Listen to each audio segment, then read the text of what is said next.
want to share with you a question was asked by a young graduate dentist in a dental forum. The question was, they have been working in a job for 3 months, and the place they're working in is really toxic. It's not a nice place to work in, and the owners are like yelling and screaming at them the whole time, and they just want to move to another job. But their question is, they were scared to move to a new job because they don't want to show on their CV or resume that they have been changing jobs in their first year. They thought it might look bad and it will be hard to find jobs in the future. So I went back to remember my first 2 years, what happened, how many jobs did I have, and I want to share this with you. First, for credibility, my name is Khaled. I have been a dentist for 20 years. I own and run my own dental practice, Lakeside Dental Spa in Hervey Bay in Queensland. I took it from 1 chair to 10 chairs, from 3 staff members to 40 staff members over the course of 14 years. And you can check my details below for credibility.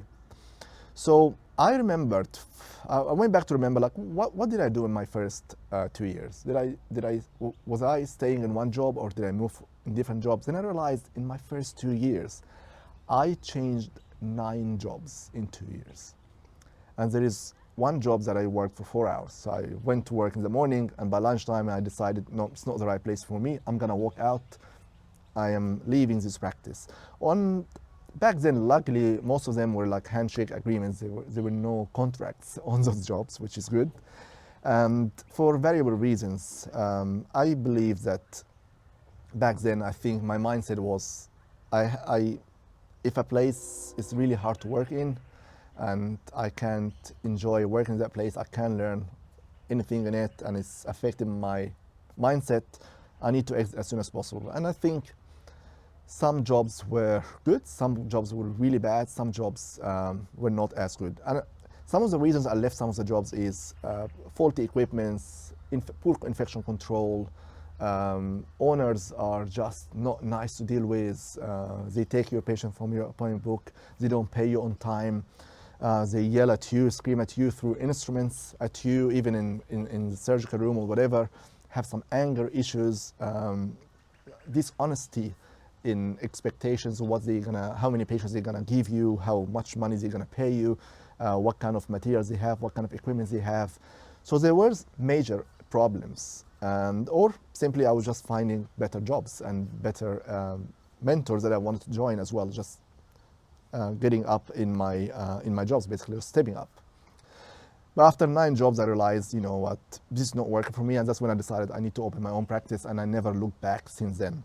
My advice to this graduate is, if you are in that situation, you're 3 months in, and this place you feel is toxic, there's a lot of problems, first, before you quit, try to get some opinions. So reach out for dentists more seniors than you. Ideally, let's say you're in private practice, don't discuss this problem with someone who's working in government, or your mentor at uni hasn't worked in private before. Someone who you look up to and you can trust their opinion, who either run a private practice or works in a private practice, and share with them your problems. They might tell you either, yes, this place is not a good place to work in. There are some practices that really you should not be working there, I'll be honest with you. Or they might tell you, you know what you're describing is actually quite normal, and I think you need to change your perspective. But if you reach out to someone who's experienced and tell you, you know, this place is not the right place to work in, you need to, if you can, negotiate with the owners to terminate your contract immediately. If this place is toxic, if this place have faulty equipment, if this place have problems with infection control, it's not going to change easily. You can't change people, you can't change work culture very easily, especially if you're a young associate. There's a lot of things you have to go through to change, and it's not within your control. My advice to you is to move out. Find a new job immediately, and don't worry about your resume.